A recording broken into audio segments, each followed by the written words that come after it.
Welcome into the Analyst in the Armchair, an NFL podcast where one host is obsessed with stats and spreadsheets, and the other just really loves yelling at the TV on game day and has plenty of opinions. Together, Michelle and Nycole dive into player news, weekly matchups, and all the storylines you'll be talking about with your friends. Whether you're a hardcore or casual football fan, they've got something for you.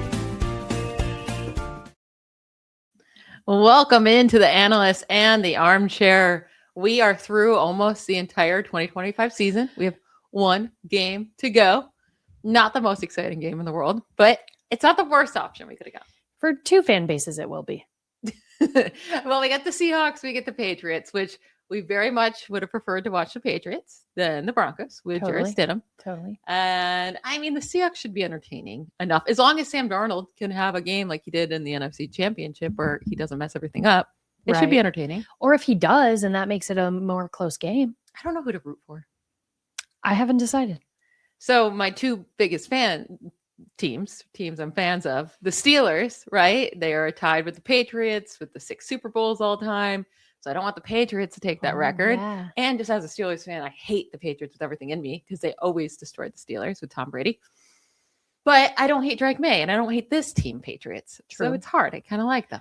Yeah, but they had like one season of like, we're not great. And then here they are again. So, it's pretty annoying. It feels right to hate them. And then the Seahawks, I don't want to root for them as a 49ers fan playing in San Francisco. Yeah. And like the Sam Darnold aspect too, we'll be talking about Sam Darnold more in this episode because we are going to talk about our biggest hits and misses or like biggest surprises and from the season and least surprising things that happen. So we're going to get into all that. Mm-hmm. We'll first start with some more head coaching news. We only have 2 vacancies left, so let's hop into it. The opening drive. We're going to start with not news that makes me very excited. But, and I know Steelers fans at this point are probably like, stop busting our bubble, right? Give us some hope. But Mike McCarthy is now the Steelers head coach. All because he grew up in Pittsburgh, basically. If he grew up anywhere else, I don't think he'd be the Steelers head coach. They're very, very sentimental. He is a 62-year-old. So odd hiring for them. They normally go young. A really fun fact, Bill Cowher, the Steelers head coach from back in the day, who retired back in 2007. Bill Cowher is only 6 years older than Mike McCarthy. 6 years older. We should have just went and got Bill Cowher back. That would get me more excited than this Mike McCarthy hire. Yeah. In terms of the offense, maybe we get something more creative in terms of the record. It's going to be 9-8, 10-7 at best. And they're going to get their butts kicked in the wild card round. Listen, I did watch his was it the press conference, I guess, for his, after he was hired and stuff. And it was very sweet. Yes. Now, that's about all it was. And that's about how excited and or into the Steelers organization I'm going to be for the next few years. So. Yeah. And then they hired Patrick Graham as their DC, because he's coming from the Raiders and the Raiders defense was just so good. And then they hired the passing game coordinator, the defensive guy from the Commanders, because they haven't been the worst secondary in the league for the last 2 years. I'm just so excited about all of these hires. There's some questionable stuff going on in Pittsburgh right now. And the thing is, it's not like, oh, we're trying to tank, right? Like the Jets getting rid of all their players. Like, okay, they're probably trying to just rebuild. I don't know what the Steelers are doing. They thought we can bring back Mike McCarthy and Aaron Rodgers and wish it was 2011. Do you think they're bringing back Aaron Rodgers? Yeah, we do. With this Mike McCarthy hiring. Oh, no. Yeah. Oh, man. They're going to try to make the Green Bay magic happen from a decade ago. Oh, no.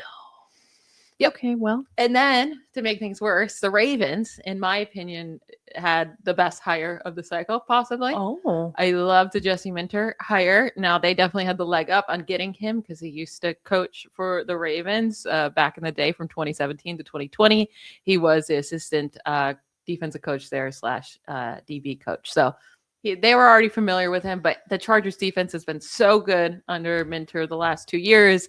He worked with Michigan and their defense was top notch in college when he was there. So he's not the youngest. He's 42 years old. So it's not like this young buck, but I think they got a really good guy in the building. Well, and I think the thing too is like their defense needed work. So I'm glad they got a guy that's familiar with their organization, and he can come in and say, okay, let's figure out this defense. We have Lamar Jackson as our quarterback. We've got Derek. We've got Zay Flat. Like we've got these weapons on offense. It's how do we get the defense clicking so the offense doesn't have to go out there and play lights out every single night. Mm-hmm.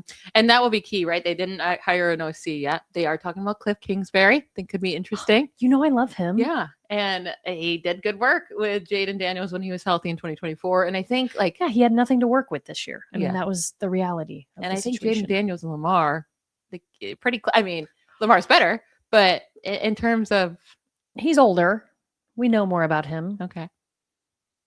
Don't do that. Lamar is better than Jaden Daniels. You hope Jaden Daniels turns into Lamar. Lamar has already turned into Lamar. I don't think that's a crazy thing to say. Okay. That'd be okay. It doesn't matter. I just think like Jaden Daniels is too young to know, and he was hurt all year long, so we don't know. If he ends up being better than Lamar Jackson, I will come on here and apologize to you. Okay, great. Somebody write that down. Do you know what he's going to have to do to be better than Lamar Jackson? 2-time MVP Lamar Jackson. I mean, all he has to do is win a Super Bowl. That's not true. Sam Darnold's about to win. Is he better than Josh Allen? Is he better this year? No, maybe so. Oh, okay, leave me alone. I'm just saying. Leave me alone. It's speaking of the Bills, they promoted their OC Joe Brady to head coach. So they got rid of Sean McDermott. I know a lot of people are like they don't really like the hiring. I think it's fine. I mean, their offense has been the best part of their team by far. It's been their defense. It's been letting them down. And Sean McDermott was the defensive guy. So, yeah, I feel fine. I think they kept it close to home, right? They're like, you already know Josh Allen. You work well together. So this is not surprising to me. I would like to see what they're going to do with their defense, though, in the offseason. Yeah, they need a really good play caller. And they need some more weapons. I don't want to put it all on McDermott. But even when his defense were good and he had the weapons and they're good in the regular season, they still fell apart in the postseason. So find someone that doesn't allow every single opponent in the postseason to score 30 or more points. Well, not only that, they had some games during the regular season where they got destroyed. They couldn't stop the run at all. Right. Yeah. So, yeah. The Browns. I'm so sorry. Oh, that was mean. I'm sorry to both the Browns. Sorry, Dad. I'm sorry to both Browns fans and to Todd Monken because he's clearly going to be used as a scapegoat. They hired Todd Monken, who is the Ravens OC. He is 60 years old, and this will be the first time he's ever a head coach. So he has been in the league forever, and no one has ever been interested in him being a head coach. And no one was interested in him being a head coach this year. But the Browns couldn't find a single human being that wanted to take the job. Outside of their DC, Jim Schwartz, who would have been the better hire personally, and now he wants out, the only good part of their organization right now. I mean, I guess they had to do what they had to do, but I don't know why they didn't just promote Jim Schwartz personally. Yeah, I mean, I think going and getting an offensive guy, it makes sense, right? Like your defense is stellar. Sure, this guy. But Kevin Stefanski was an offensive guy. Yes, but he was. They needed a change. Yeah, they needed a change.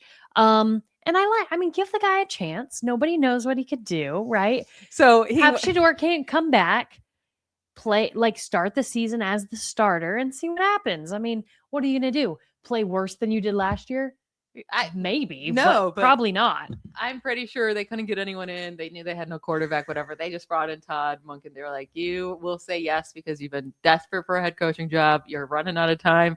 He did have a head coaching job in college at Southern Miss. His record was 13-25 as a head coach there. He's younger than Mike McCarthy is. So. He is.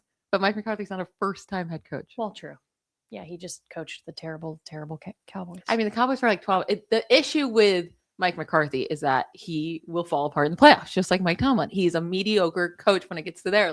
Just like he can win regular season games. That's what's so irritating. He's perfect about for you all. I mean, they went 12-5 3 years in a row with McCarthy from 2021 to 2023. Why change a good thing?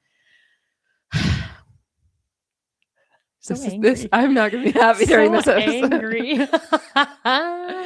And then we have 2 head coaching spots left open. Oh, I'm excited to see your take on this. Raiders and Cardinals. Which job do you think is more desirable? Because it looks like both of them are waiting to fully interview the coaches from the Super Bowl. But maybe not. The Cardinals are looking at Mike LaFleur pretty deep here. That could that could happen before the Super Bowl happens. That's the OC from the Rams. But Raiders are really connected to Clint Kubiak, the OC of the Seahawks. Mm-hmm. But if you had to coach one of these two teams, who would you rather coach? Your two favorite teams from the offseason. You stop it. Here's the thing. It sounds crazy, but I would pick the Raiders job. I don't think that's crazy at all. Yeah, if I had to choose one, because here's the deal. Cardinals division is way more stacked, right? Well, is it? I think so. The Raiders have the Broncos, Chargers, and Chiefs. No. I said Cardinals. Yeah. I mean, both divisions are stacked. The Cardinals, let me say what I have to say. Okay. The Cardinals division is stacked for the foreseeable future, right? Whereas I feel like the AFC West there's some question marks with the Chiefs moving forward. The Chargers, I wouldn't be afraid of the Chargers much more than the Rams, the 49ers, and Seahawks, right? So if you're looking just purely divisional games and how many you think you can win, definitely would rather be in the AFC West, right? The Vegas fan base is coming off a terrible nightmare of a season. Mm-hmm. They have nothing to lose. It doesn't matter if you go in and win 4 games or 5 games to have a better record than this year, right? Like the bar is so low for the Raiders. I would feel real good about that. Just like I can do what I need to do. Listen, you have Brock Bowers at tight end. He's better than he played this year, okay? You have to figure out what Ashton Genty is about, okay? Did they not utilize him enough in the receiving game? Probably, right? Like you have to figure that out. Go and get you a quarterback and some wide receivers and let's see what happens. Yeah, and what's really nice is to have the number 1 overall pick so they can get the one quarterback that people actually like in this draft class. Which is probably Mendoza. Yeah, Mendoza will... I can't imagine he's not with the Raiders unless the Raiders get this insane package and they decide to move away from the number 1 overall pick. Well, the Cardinals... they're stuck with Kyler Murray's contract, or they have to figure out how to get rid of him, which it sounds like Kyler Murray might be done, but then who in the world is going to be your quarterback? Give him to the Texans. Yeah. And then, I mean, that could be interesting. It could be interesting. And then also with the Raiders, like you mentioned, they have some offensive pieces. They have Max Crosby on defense, and you just get to do a full rebuild without anybody harassing you. Like, you won 4 games, Yeah. go win 5 or 6, and wow. Yeah. You know, I think the Raiders' job is much better. Agreed. The Cardinals. Wholeheartedly. All right, we're going to get into the most shocking and least shocking things from 2025 season. It's kind of a recap episode while we wait for the Super Bowl next week, and we will get into all the fun Super Bowl takes on next week's episode. But let's get into the things that we were most shocked by, meaning we were wrong, right? We were wrong. And then least shocked by, meaning we were right on some things as well. So we will discuss all that right now. Between the 20s. Okay, Michelle, what was the most shocking and or things you did not see coming this season that you didn't predict and or happen and you were like, what in the world? I have to apologize to Sam Darnold. Oh, I have to. I've been waiting for this. I have to. He has issues at quarterback, but most do, right? 95% of the quarterbacks outside of Mahomes and Allen, I think you can pick apart. Okay. I think you can pick those 2 apart, but continue. If you picked apart those 2, it's like you're just asking for perfection. Anyway, Sam Darnold has his issues for sure, and he can fall apart when things get too hard, but he proved his haters wrong in the NFC Championship. Now, not only did he put together, like I was shocked just in general that he was able to put together such a good season overall in the regular season, again, with a different team. I thought it was all Kevin O'Connell, and once he left that offense and left Justin Jefferson, like it wouldn't be as good. But then he made Jackson Smith the Jigba, like the best thing. And I do think Clint Kubiak is an amazing OC and play caller, but I mean, Sam Darnold was able to do it. And then in the NFC Championship, there was pressure put on him, like mental pressure, and he came through and he did not fall apart. He did not become Scam Darnold, and he's now in the Super Bowl. He wasn't seeing ghosts. Yeah, he wasn't seeing ghosts. Now he gets to go in the Super Bowl, and I mean, he beats Josh Allen, he beats Lamar Jackson, he beats Baker Mayfield to start in a Super Bowl. Absurd, and it is a team sport, obviously, but Sam Darnold didn't mess anything up, and that's so unlike Sam Darnold. You're right. And him being able to put that together this year, I have to apologize to him. Okay. I love it. Coming out hot out Yeah. of the break. Starting with an apology to Sam Darnold of all people. Yeah. I like it. I like it. But if he falls apart in the Super Bowl, I'm coming right back on. I take it back. Yeah. Okay. Yeah. Mine's a little different. Mine's somebody that we thought would play this year that just never saw the field. And I was talking about, you're so intrigued. I know, it's so excited. Joe Mixon. We think he comes out, I think it was our first episode. We talk about, okay, Joe Mixon, he's on IR to start the season. He's out 4 weeks. He'll probably come back week 5, week 6. I even drafted him in fantasy for my IR spot. And he sat on your IR spot probably till like week 8. Way too long. Way long. They were like, he's not coming back. And he just never came back. And it was like, I was so wrong. I think it was episode 1, like I said. I was like, oh man, okay, so we're going to just figure it out until he comes back. And then we'll have our run game. Yeah.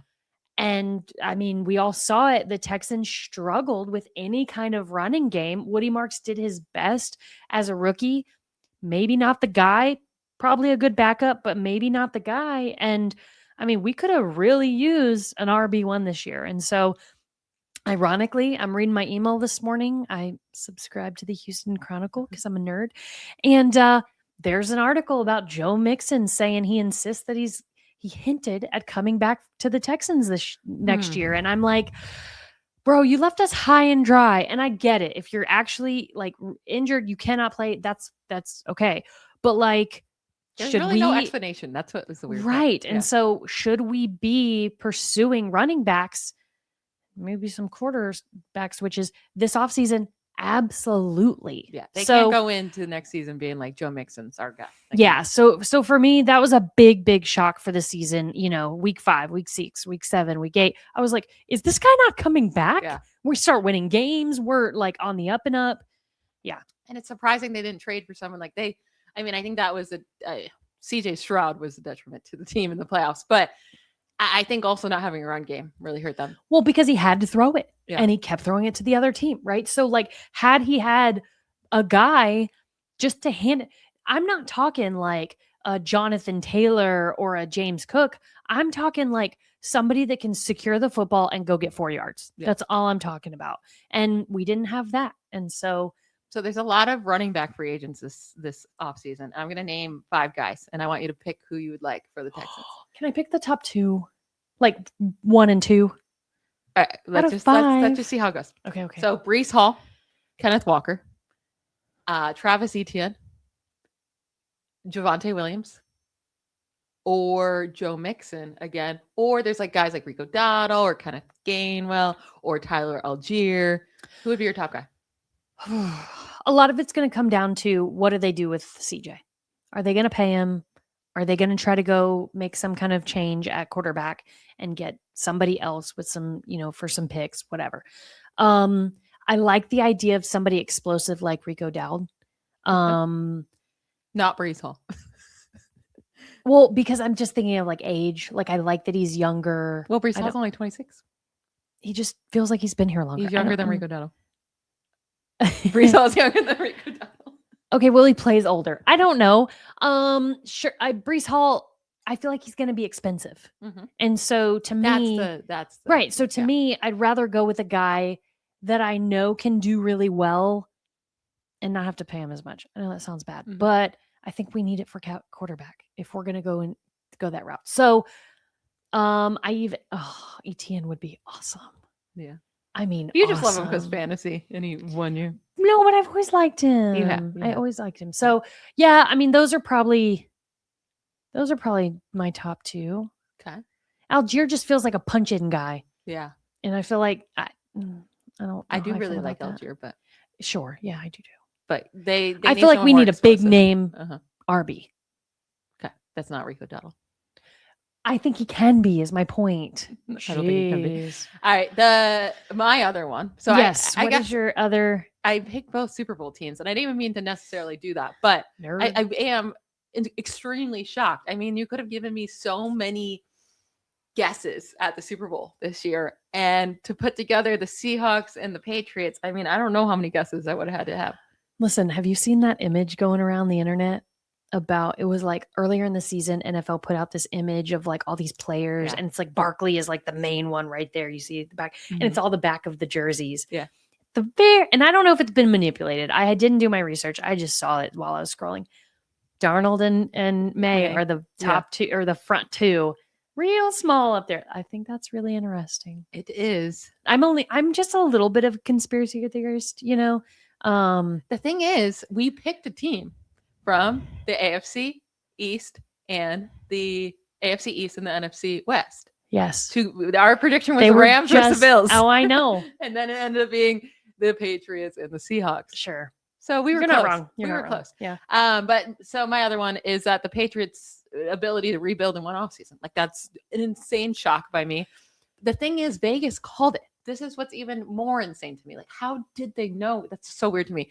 Their over under, I think, was 9.5. Now, maybe it was 8.5, 9, but I remember it being something absurdly high. Mm-hmm. And I'm pretty sure I told people, like, take the under, obviously. Like, they won 4 games last year. Like, I was like, they'll be better, but not this much better. And then they destroyed the over, right? Yeah. And the way they've rebuilt, because they did miss on a quarterback in the draft in Mac Jones. They failed, and then they moved on from him and found Drake May. Mm-hmm. They failed at hiring a head coach just last year in Gerard Mayo, and they had a terrible season. They fired him right away. They move on to Mike Vrabel and bring back Josh McDaniel, who's always been a very good OC for them. Mm-hmm. And then they do something that normally doesn't typically work for teams to get better, and they spent an insane amount of money in free agency. They spent $364 million in free agency last offseason. It was $100 million more than any other team. Wow. And 8 of their starters for the Super Bowl, expected starters, were acquired in 2025 free agency.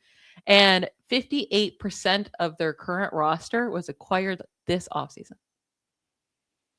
Listen, those people in the back office deserve a bonus. I mean, they killed it with how fast. No, they had a really easy schedule, but you still got to the Super Bowl. It's not even like they just got to the playoffs off an easy schedule. Like, you have to still win. I mean, they still even had like a pretty easy schedule in the playoffs, but still, you can tell they have the piece, and no one expected them. I mean, can we talk about pretty easy who they played in the playoffs? Yeah. No, I'm asking. Can you say who they played in the playoffs? Who was the first week is the hardest part, because I know they played the Texans and the Broncos. The first one was pretty bad too, wasn't it? The Chargers. Yeah. Well, that's not even that. I mean, it's hindsight, I think, to say the Chargers was an easy match. Okay. All right. That's fair. But the Texans, I mean, CJ Stroud did nothing. If CJ Stroud did anything, they would have lost. The Patriots would have lost. Yes. Yes. And then the Broncos offense could do nothing. Well, yeah, with a backup quarterback. I mean, I don't know what to expect from the Super Bowl, but I have another week to figure that out before our next episode. Yeah, so that was the most shocking. The Seahawks and Sam Darnold and the Patriots rebuilding so fast. Yeah. I mean, I think everyone, like, unless you're a Patriots fan, I don't think people really thought the Patriots. I don't think anybody's happy about it.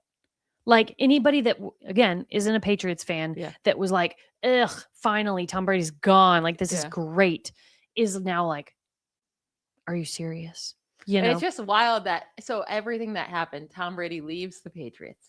Again, they draft Mac Jones. They fire Bill Belichick. They fail with Mayo, right? And then they do the Mike Vrabel thing. They have Drake May. They did all of this in the span of the time that the Bills have had Josh Allen. Yeah. And they get there again before the Bills can get not there. Getting there. It's over. Crazy. I said last week, now or never. Was it last week or 2 weeks ago? I don't think it's now or never. But I do. I think it's now or never for Josh Allen, and it's never now. No pun intended. Every year I'm going to believe in him until he gets too old, but he is about to be 31. I think he's so old. So my second shocking, this has nothing to do with my takes or anything I've said, but I think one of the most shocking storylines of the NFL this year, the Colts signing 44-year-old Phillip Rivers, a grandfather out of retirement, been out of the league 4 seasons, for a Daniel Jones who tore his Achilles, who was balling. I mean, the team was so much better than we could have ever thought. Was there any team more a roller coaster this year than the Colts? No, or the most like kind of entertaining, to see what happened. He played decent in his time. It was just they had already kind of imploded after Daniel Jones. I mean, the defense was starting to slack a bit. But I think what's really interesting here is like, could this be, and I'm not saying this is going to happen overnight, right? I'm not saying next year everybody's going to go grab some guys that have been retired 3 years or grandfathers, but it's an interesting thought to say, like the Texans, for example, right? Like, let's say somebody goes down on defense that we like, Will Anderson, God forbid, and we're like, you got another one in you, JJ? Yeah. Like that should have been this postseason. Well, right. Well, offense. We needed offense. Yeah. But I mean, here's the thing. Like, could this be something that at the end of the season, if you have a real shot, playoffs even, right? Like, hey, let's go grab this guy if he's in good enough shape and could do it. It could be a really interesting tactic. The Raiders get to the playoffs and Tom Brady's like, let me suit up. I mean, let me suit up. I'm just saying. Yeah. I mean, this could be an interesting thing to watch. Again, I don't think it'll happen overnight. It's a lot to come in and play an NFL game when you haven't, right? But interesting and shocking this year. I want Big Ben to come back for one more game. Listen, I mean, he might as well if Aaron's out there. It was a colossal fail, though, right? So I don't think other guys want to come back and look embarrassing like that. Philip Rivers embarrassed himself coming back. Oh, I don't think so. I think he did. It was not good. They should have went with Riley Leonard. They were better with Riley Leonard. Philip Rivers was just a little media press tour thing to get him out of the house with all the kids. Listen, they got on they got my airtime, that's for sure. Because I was like, what's he gonna do? Yeah, what's gonna happen? Yeah, I don't know. I think you could have also named the most shocking thing is Daniel Jones, like bringing this team to what they started 8-2, and he was thriving. Yeah. Now it was falling off a little bit before the injury, but he was. Well, thriving. And we talked to the very first episode. Okay. They said Daniel Jones is a starter. Yeah. What do you think? Yeah. And I was like, let's do it. Well, I made fun of it. But yeah, you did not like it. So I mean, I also said if Anthony Richardson can't beat out Daniel Jones, then you're in a lot of trouble. Very true. So let's move on. Yeah. To the least shocking thing that we saw happen that we called. We knew. Yeah. This is going to happen. So do you want to go first? I do. I feel like people are going to be like, well, you must say this every year, and you were wrong. Like, no, this is the first year I ever said it. And I said the Chiefs' luck is going to run out, and they're finally going to not win their division for the first time since 2015. She sure did. I have receipts. I did not say they're going to miss the playoffs. That was a little shocking that they actually missed the playoffs. Loved it. Fell that far away, right? But, and I did say the Chargers were the best bet to win, but the Broncos, I mentioned the Broncos are going to be a tough opponent as well. But that was one of my predictions. Episode 2, I said the Chiefs will not win the division for the first time since 2015. And that happened. And it was all because of their insane streak of luck. Yes. They won 7 coming into the season. They had 17 straight wins in one possession games. Wild. That had to end. It's like every time you saw an end of a game, every ball bounced away. They needed. Mm-hmm. And that luck cannot stay forever. So it happened. The ball didn't bounce every way they needed this year, and they fell apart a little bit. Yeah. Yeah. Very good call. And I think everyone that's tired of the Chiefs can appreciate it. Yeah. Like me. It was great not to watch them in the playoffs this year, but then once we got to the AFC or to the championship game, especially in the AFC, and we were watching Jarrett Stidham and Drake May. Well, and then you're like, okay, where's the Patrick Mahomes and Lamar or Josh Allen or Joe Burrow? Yeah. What a weird year. Yeah. What a weird year. Okay. Well, I'm gonna go with something I said on episode 1, where we talked about our teams that were underdogs. That we thought coming into the season. Mm-hmm. And I mentioned, do you remember the 2 teams I mentioned? The Raiders and the Cardinals? No. Underrated. Because we did overrated. Oh, yeah. Right? And that was your whole diatribe underrated on would have been the Raiders and underrated, I said. And I was like, I'm picking 2 teams in the same division, which sounds crazy. Uh-huh. Texans and Jags. Okay. Yeah, check me out. And okay. The Jags were very underrated. I obviously chose correctly. Now, the Jags, I mean, Trevor Lawrence came alive this year. He played, I think, how everybody expected him to play the last few years in the league. Their offense was really on the same page. They really got clicking this season. And their D-line was everything it needed to be to make a playoff run Of course, Trevor Lawrence became Trevor Lawrence in that playoff game and they lost, but they were underdogs coming in the season and they really proved a lot of people wrong. They did.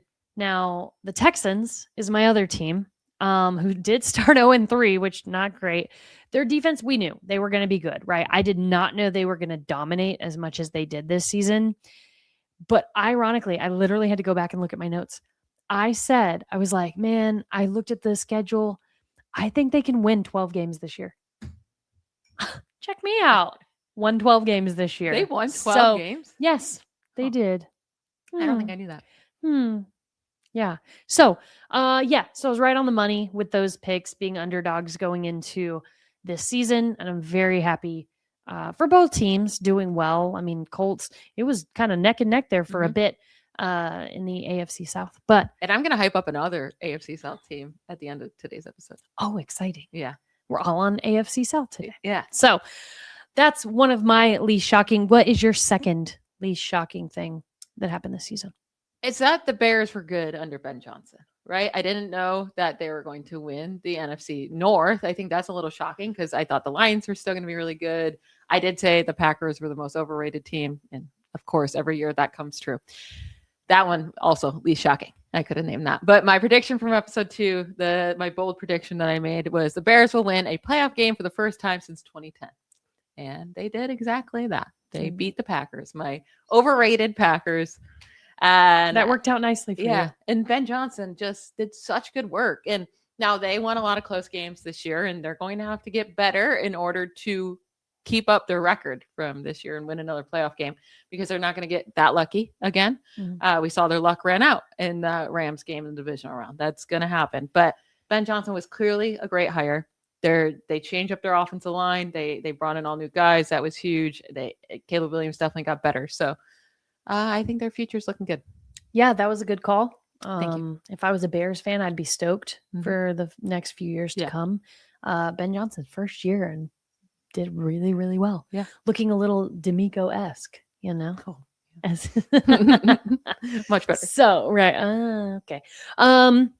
So my other least shocking, kind of what I've said or been saying all season long, it's going to hurt you a little bit. Baker Mayfield is no hero. I'm sorry. I didn't know if we were going to go Steelers route, but Baker might hurt even more. Oh, I should have man. Tampa Bay sweatshirt. Oh, man. Just have a Baker Mayfield jersey. Poking the dagger into your dad's heart. Here's the thing. I said it all year long. I didn't believe he could carry this team. Oh, my gosh. What? I didn't. I did say this. I know. Okay. So I said, you're going to put it on Baker and not the terrible defense. Listen, there was a lot going on in Tampa Bay. You got everybody that was hurt for 17 seconds each, right? Like everybody got hurt at some point. But Baker, I mean, he made a lot of mistakes that had he not made them, they could have won a couple more games. I mean, they go on a 3-game losing streak in November.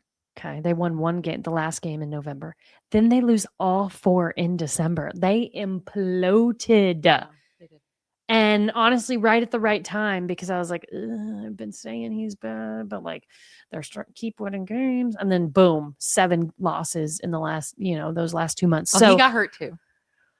So Carolina comes back, holds on to the win for the division, winning 8-9 in that division. They didn't even win in week 18. The Bucks beat them, but then but they won the division, right, with that record. So, I'm sorry I called it, but Baker was not the guy this year to lead them to the playoffs. Sadly, Sam Darnold was the better quarterback this year than Baker. Oof. That one hurts. Oh, man. Remember that little segment you did comparing the two? No. I do. I don't. If I knew how to technologically do it, I would insert it here. No. For a little playback. Speaking of stupid things we said, do you want to call me out for anything? The only thing I could come up with was mean. I'm going to be honest, because here's the thing, you guys, you guys, that was weird. Michelle is very good at what she does. She is the analyst part of the show. She knows a lot more than me when it comes to NFL history, stats, all the things. So she doesn't get it wrong very often. Okay. I get it wrong a lot, but thank you. Well, not when it comes to like predictions and like you beat me in our head-to-head matchup this year. Not by much. Yeah, not by enough. Not by enough, right? But you did really well. So the only thing I really had to come back to, and it's going to hurt a bit, is just that your Steelers lost to my Texans in the playoffs. I couldn't have written a better story that we got to watch the game in Houston and it was over basically. And the bar starts playing black and yellow. And it just felt really good for me. So I'm sorry that happened to you. You know, it's fair because I was talking a lot of crap before. So, and here's the thing about it. And I was like, she's over correcting here. You were so confident. And listen, during the year, y'all, she would say, well, this is just how the Steelers are. And this is their pattern. And this is what happens. She called both Harbaugh and Mike Tomlin. I don't know, get it fired because Tomlin stepped away, but leaving their organization, right? Like she called all of these things, but the amount that she was wrong about this pick, it will be forever ingrained in my memory. I was so certain the Steelers were going to beat them. Like so certain. Really and it was just so unfounded. I just loved it. So that's all I can really say about your performance this season. Well, the easiest thing to make fun of you is your take that the Raiders would win the AFC South or AFC West, sorry. And that they're the number one overall pick. The Pete Carroll, Geno Smith experience did not work out. Listen, I did think they were going to be much better than the number one overall pick. They should have been much better. B, I have learned a lot in a season of football doing a podcast and having to learn all the things about all the teams and all the players. Now, the Raiders should not have sucked that bad. So while they shouldn't have won the division by any means, and that was silly on my part, they shouldn't have won 4 games. No, I'm shocked they only won 4 games. I did think Geno Smith was going to be an upgrade at quarterback to Aiden O'Connell. Like, who would have thought that? Or Gardner Minshew, or whoever they had. And you did think Pete Carroll could put it together a solid enough season, but they were a disaster. I mean, it was so bad. It was bad. It was like on paper, okay, this seems good. Yeah. So bad. Yeah. I'm proud of you for not adding the Cardinals in there. Yeah, I wasn't going to throw both. Okay, well, I also thought the Cardinals would be good. And you thought they're going to win the NFC now, West. Listen. The 2 teams that got 4th place. They do have some good pieces in Arizona. Who? Besides Trey McBride. Well, Trey McBride. I do like Michael Carter. No, not Michael Carter. Marvin Harrison is not good. No, the other one. Michael Wilson. Michael Wilson. Yes. I mean, he's Marvin Harrison should be good. I'm not giving up on him yet, but yeah. So anyway, they don't have a quarterback. Pieces. I know. I don't want the job. I'm just saying that it was a little surprising that they were as bad. I do like their edge rusher they took in the first round, but I can't think of his name at the moment.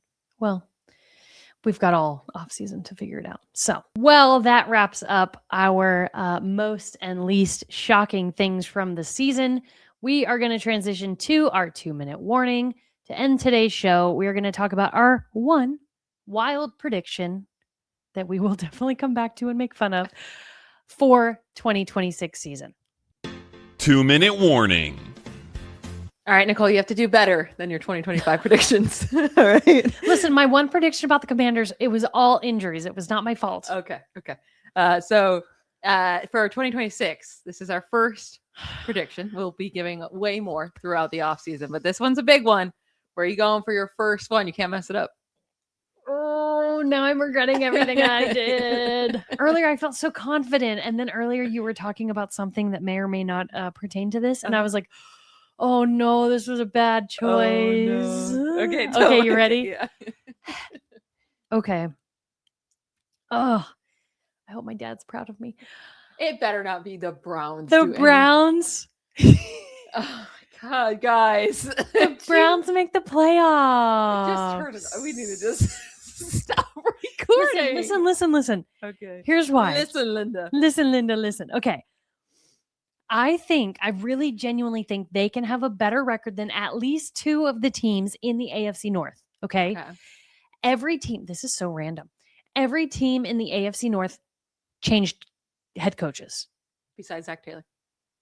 Besides Baker. 3 of the 4 head coaches. I don't know why I thought he got fired. He should have. He should have been the one that got fired. Yes. So Steelers, Ravens, Browns. Okay. Mm-hmm. So the Bengals defense is terrible. Mhm. Okay. They're not making any changes. That's on them. They're going to be mediocre, middle of the road. Steelers, we already talked about. I think they're very good. Ravens, it's a toss. Like, I think they're going to be really good. they're going to be fine. Right. But I think the Browns have a chance. I think they do. I know. In what world? So I think Todd will come in. He will be the Shador whisperer that he needs to be. And they need to get somebody else other than Jerry Jeudy. They've got Harold Fannin Jr., Mhm. a really good looking tight end. Okay. They've got Quinshon Judkins. Coming off a fractured ankle. He had a great year before the ankle, Mhm. right? And then there's who some, else? Who are there's some promising things going Shedeur on Sanders, there. Pro Bowler Shedeur Sanders. Listen, I'm just saying. I 7 think, touchdowns and 10 interceptions. Shedeur Sanders in the Pro Bowl. okay, but he was the third. He came in third. I like Sanders as a They're player. not, they rode the Dylan Gabriel train into the woods. They had Flacco back. Did they have Flacco back this year? No, they didn't. Mm-mm, that's not- There was somebody else between the two. I can't remember right now. But No, did they start with Flacco? They started they with started with Flacco. That's Yeah. right. That's right. So they already went their other avenues. They're gonna play Shador. They're gonna lock in. He's gonna figure it out, and they're gonna make the playoffs. They're not winning 6 games. They're not. I think they win 8 at least. Just no. I know you're trying to give your dad hope, and that's very sweet of you. Well, I'm also just like trying to make a wild prediction. That was Well, the this prompt. is a Because better. you're gonna say something silly. I'm not. Mine is also one of the worst teams in the league, and I have them making the playoffs in 2026, and that's the Tennessee Titans. which is dumb. but Look at their division. I don't think their division any different than. What do you mean? I think any of that. We will What do not you be mean? surprised if Trevor Lawrence What do falls you back mean? down. We'll not be surprised if the Texans offense can't get it together. The Colts could fall apart. Like, I don't think any of those teams are definitely better than the Ravens or the Steelers. The Bengals, like you said, nothing changed. They did fire their DC, so they can fix up their defense. Their offense is I think it's a very similar situation where those divisions could go Yeah. anyway. I'm not saying the Titans will win the division. I said they'll make the playoffs. Well, I I said the said- Browns would make the playoffs, not win the Well, division. yeah, the Browns are making the playoffs. Now, the Titans, I think they're going to pull a mini New England Patriots of this year. Not make the Super Bowl, but make a playoff appearance. There's a lot of similarities, right? They moved on from their head coach, and I love what they did. They not only hired Robert Saleh, as Robert Saleh's a 10 times better hire than Todd Monken. Obviously. So they hire Robert Saleh. I love it. And then not only that, though, to fix up their defense, to have a great defensive coach and head coach, they bring Brian Dable in, who I think is a really good play caller. Do I think he's a good head coach? No, but I think he's a really good play caller. And so Cam Ward gets to learn underneath Brian Dable. He's coming into his second season, and he showed flashes, right? Like Drake May did not do much in his rookie season at all. He had no weapons, just like Cam Ward didn't. And I mean, it's not like the Patriots gave him these insane weapons in the second year, and I don't know what the Titans will give, but Cam Ward's coming into his second year, right? They had the 4th overall pick to grab an elite talent on the offensive line if they want to fix that up at wide receiver, if they want to get Cam Ward or wide receiver 1, right? And they have over $100 million in cap space, by far the most in the league heading into this offseason. So they have money to spend, just like the Patriots did last year. And for all those reasons, if they do it all correctly and hit on things, I think they could be the next Patriots to really shock us next year. Okay. My reasoning was way better than yours.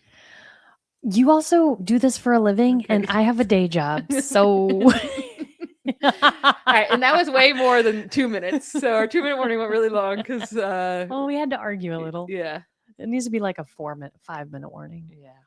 2 minutes just sounds better. But Anyways, anyway, we will be back next week talking all about the Super Bowl. We'll talk about the game. We'll give our predictions. We'll give some best bets. Like, let's get all into it. It'll be a lot of fun. So don't miss that episode. Have a great week, everybody.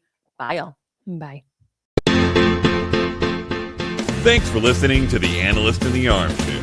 Don't forget to subscribe, follow us on socials, leave us a review, and comment to let us know what you'd like to hear next time.